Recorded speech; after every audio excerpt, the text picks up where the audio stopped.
Remember when I posted this video? I didn't understand my employee benefits and it's going to cost me $3,000. So there's that. That was me in December. I had a lot of money left in my FSA that I had to spend and a short amount of time to do it.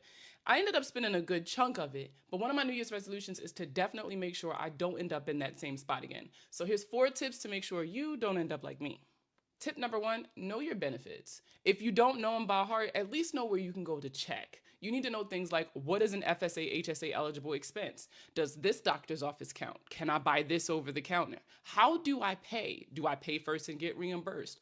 All of these things can be answered if you know where to look. Tip number 2, contribute wisely.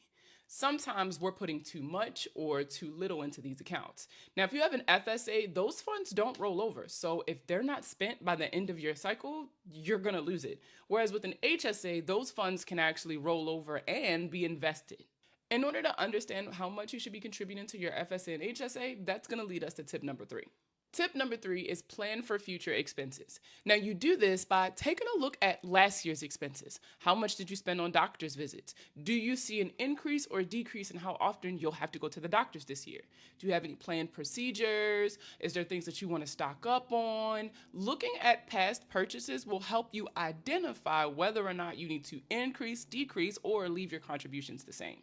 Tip number 4 is actually going to be the most important tip, and it's to keep records.